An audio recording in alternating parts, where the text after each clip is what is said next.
हरिओम, सुप्रभातम, good morning 10th class. आपको पता है जैसे हमने अपने प्रथम पार्ट में 5 क्वेश्चन को पूरे करे। अब हम 6वां क्वेश्चन करेंगे पूरा। जो हमारा 6वां क्वेश्चन है वो है उदाहरण अनुसृत्य पाठात् चित्वा समस्तपदानि समासनाम च लिखत। उदाहरण के अनुसार पाठ में से चुन करके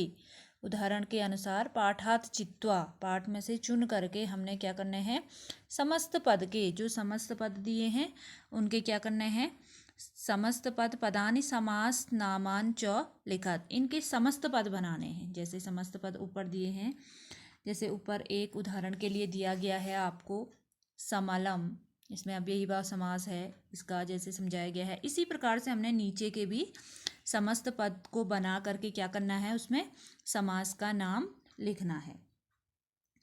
अब आपको संस्कृत में समास पढ़ने होंगे, तो आपको जो समास यहाँ दिए गए हैं वो आपको कहाँ बताए जाएंगे, पूरे समास प्रकरण में, व्याकरण में बताए जाएंगे। पूरे मतलब डिटेल से आपको वहाँ समझाया जाएगा। आपको इस क्वेश्चन को अभी क्या करना है, सॉल्व करना है, इसलिए आप थोड़ा सा उसको सॉल्व करा दूंगी मैं ये वाला क्वेश्चन, लेकिन हम समास प्रकरण हमको पढ़ना होगा व्याकरण में।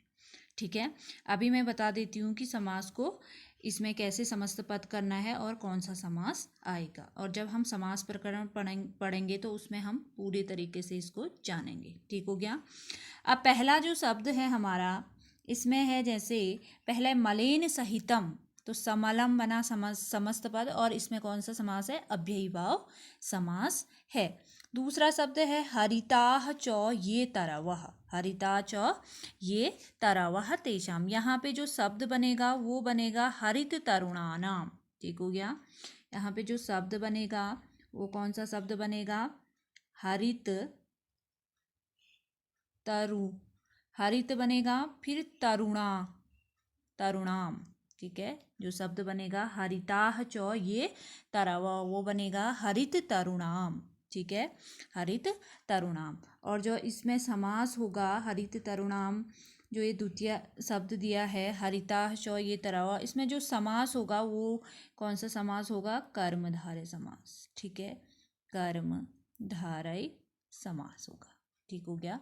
इसमें कौन सा समास होगा, यहाँ पे कर्मधारय समास। अभी आपको खाली लिखना है, इसमें इनको भरना है, लेकिन मैं जब समास प्रकरण पढ़ाऊंगी आपको तो आगे का भी आप समझ दोगे। वो व्याकरण में आपको समास प्रकरण कराया जाएगा। इसमें अगर समास समझा दिए तो और प्रकरण उसके माध्यम से जिससे आपको समझाऊंगी तो अलग अलग तरीका होगा समझाने का। ठीक है।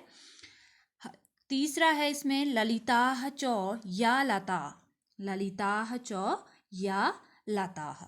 तो इसमें जो समस्त पद बनेगा वो बनेगा ललित लता नाम। ठीक है, ललित लता नाम, ललिता च या लता। ठीक है, इसमें जो समस्त पद बनेगा यहाँ पे वो क्या बनेगा, ललित लता नाम। ठीक हो गया। और जो समास होगा, इसमें जो समास होगा वो भी यहाँ कर्मधारय समास ही होगा, इसमें कर्मधारय समास। ठीक हो गया, इसमें कर्मधारय समास ही होगा। ठीक हो गया। अगला जो शब्द है वो है नवामालिका, नवामालिका। तो यहाँ पे सीधा बन जाएगा समस्त पद नवमालिका, नवमालिका। ठीक हो गया। और समास यहाँ पे कौन सा समास होगा, यहाँ भी कर्मधारय समास होगा, कर्मधारय ही समास होगा यहाँ पे। ठीक है, नवमालिका में भी कौन सा समास होगा, कर्मधारय ही समास होगा। ठीक है। अगला है धृतः शुक संदेशः येन, धृतः शुक संदेशः येन। यहाँ पे सीधा बनेगा धृत सुख, समस्त पद करेंगे इसका, सुख संदेशम, संदेशम। ठीक है, इसका समस्त पद हो जाएगा धृत शुक संदेशम। ठीक हो गया। और इसमें जो समास होगा वो होगा बहुव्रीहि समास, बहुव्रीहि समास। ठीक है, यहाँ पे कौन सा समास होगा? बहुव्रीहि समास। अगला शब्द है कज्जलम इव मलिनम। कज्जलम इव मलिनम, तो यहाँ पे शब्द होगा कज्जल मलिनम। समस्त पद क्या होगा? कज्जल मलिनम। ठीक है। और जो समास होगा इसमें भी कर्मधारयी ही समास होगा। कर्मधारयी, ठीक है, कर्मधारय समास। इसमें भी कौन सा समास होगा? कर्मधारय समास ही होगा। ठीक है। अगला जो शब्द है वो है दुर्ददांत दुर्ददांतई दसनई। तो दुर्ददांतई दसनई, इसका बन जाएगा दुर, समस्त पद होगा, इसका समस्त पद आएगा दुर्दांत दसनई। ठीक है, दुर्दांत दसनई एक साथ लिखोगे क्योंकि यहाँ पे जगह नहीं है इसलिए मैं ऊपर नीचे लिख रही हूँ, लेकिन जो शब्द बनेगा वो पूरा एक साथ ही बनेगा। इसमें जो समास होगा यहाँ भी कर्मधारय समास ही होगा। कर्मधारय समास ही होगा। ठीक है, कर्मधारय समास। ठीक है, यहाँ भी कर्मधारय समास ही होगा। अभी आपको समास को छोड़ देना है, बस इसको फिलअप करने के लिए जो हमारा 5वां क्वेश्चन है उससे पूर्ण करने के लिए बताया है आपको कि यहाँ पे ये समास होगा और यहाँ पे ऐसे समस्त पद होगा। लेकिन ये हमारा पूरा क्वेश्चन, क्योंकि अभी तो आप समास समझे ही नहीं। मैंने आपको भले हिंदी में तो समझ लिया होगा आपने ही समास, लेकिन संस्कृत में अभी समास प्रकरण नहीं पढ़ाया गया है, अभी तो व्याकरण में पढ़ाया है नहीं है। अगर मैंने 9th में भी आपका समास प्रकरण नहीं होता है, लेकिन 10th में होता है। व्याकरण में आपको समास प्रकरण पढ़ाए जाएंगे, फिर आपको ये सारे समझा दिए जाएंगे वहाँ पे। ठीक है, अभी आपको इसको कॉपी में करना है, इसलिए मैंने ये क्वेश्चन को करा लिया आपसे कि कैसे समस्त पद करेंगे और कैसे उसके समास नाम लिखेंगे। इसको लिख करके मैं आपको भेजूंगी। ठीक है, अगला जो क्वेश्चन है हमारा, अगला है हमारा क्वेश्चन रेखांकित पदा अधिकृत्य प्रश्न निर्माणं कुरुत। रेखांकित पद आधृत्य प्रश्न निर्माणं कुरुत। रेखांकित पद में जो रेखांकित पद दिए गए हैं यहाँ, जो 9th में भी करते आ रहे हैं, 8th में भी करते आ रहे हैं, उन रेखांकित पदों में से क्या करना है हमको? इन रेखांकित पदों का क्या करना है? प्रश्न निर्माण करना है। ठीक है, आपको पता है जैसे हम प्रश्न निर्माण कैसे करते हैं, पता है ना? 9th में हमने करा, 8th में करते हैं हम प्रश्न निर्माण। तो पहला जो शब्द है वो है साक। पहला जो शब्द दिया है, जैसे दिया है साकटियानम कज्जल मलिनम धूमम मुंजति। जो शब्द दिया है वो क्या दिया है? साकटियानम कज्जल मलिनम धूमम मुंजति। ठीक है, तो इसमें हमने अंडरलाइन कहाँ है, रेखांकित कहाँ है? कज्जल मलिनम।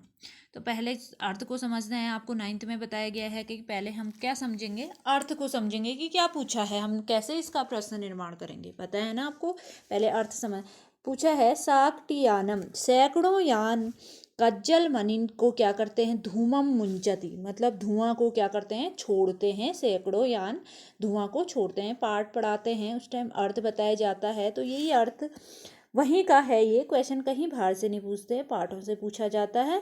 फिर यहाँ उसका अर्थ आपको यहाँ भी समझना हो ना, और पाठ में भी जब समझाया जाता है तो वहाँ पे भी आपको ध्यान देना चाहिए। वही है, सैकड़ों यान क्या करते हैं?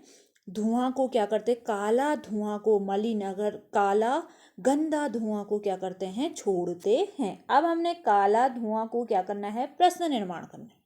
सकटियानम क्या, मतलब हमने इसका अर्थ जाना। हमने जाना कि सैकड़ों यान क्या करते हैं? काले धुआं को छोड़ते हैं। अब इसी को हम प्रश्न निर्माण करेंगे। तो इसको जैसे मतलब हम हिंदी में, अगर मैं हिंदी में समझा रही हूँ अभी, ठीक है, सैकड़ों यान, मैं प्रश्न निर्माण कर रही हूँ हिंदी में। सैकड़ों यान, सैकड़ों गाड़ियाँ कैसा धुआं छोड़ते हैं? तो यहाँ पे कज्जल मलिनम पे कैसा आएगा? तो संस्कृत में हम कैसे को क्या कहेंगे? कीदृशम। तो यहाँ पे प्रश्न निर्माण क्या हो जाएगा हमारा? कीदृशम।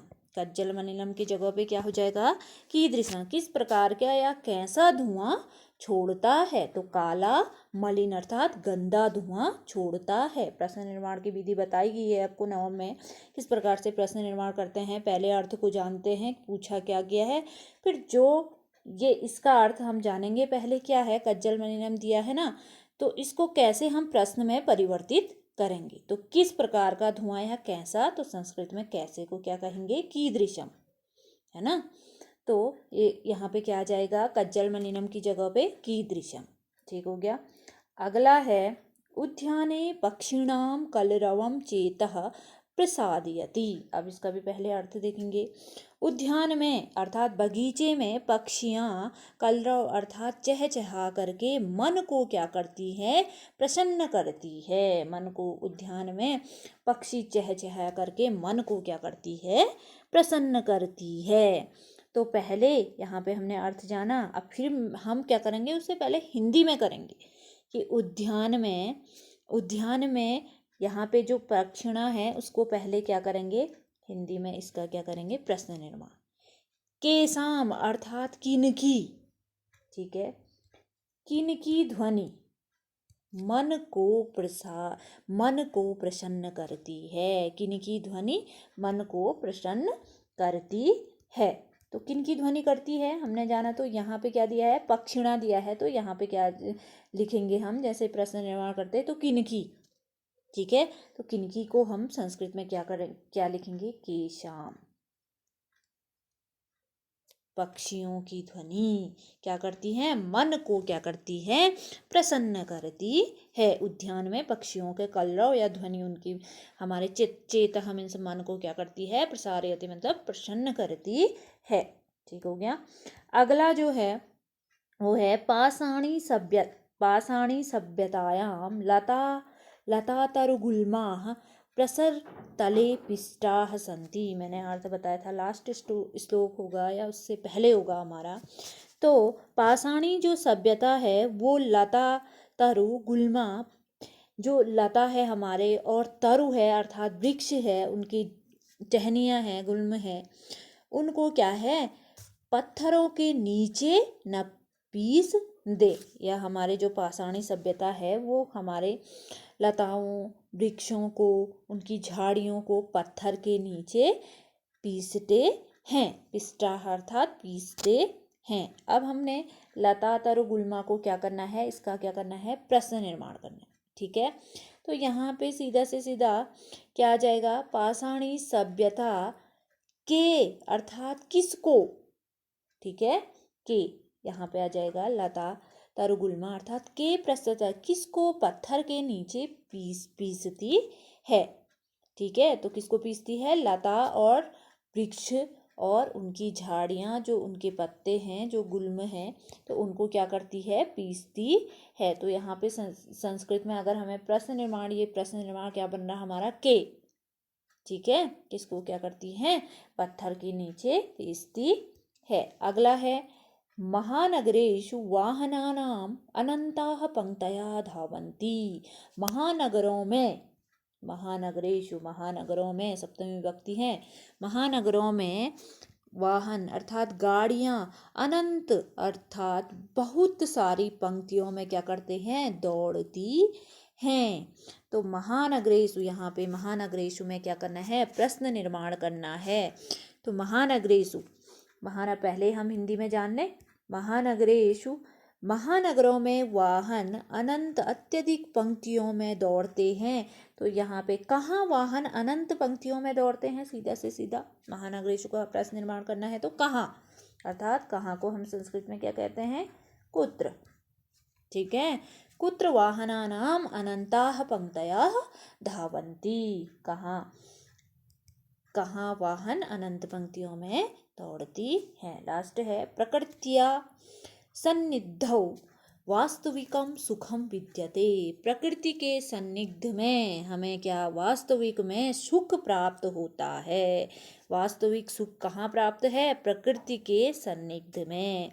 तो प्रकृति, तो कस्याः, सीधा से सीधा किसके सन्निग्ध में, ठीक है, किसके सन्निग्ध में क्या है, वास्तविक सुख है। तो यहाँ पे प्रश्न निर्माण क्या हो जाएगा, कस्याः सन्निग्धे वास्तविकम सुखम विद्यते। ठीक हो गया, ये हो गया हमारा इस चैप्टर के हमारे 7 के 7 क्वेश्चन पूरे हो गए। इसको हम अपनी कॉपी में करेंगे।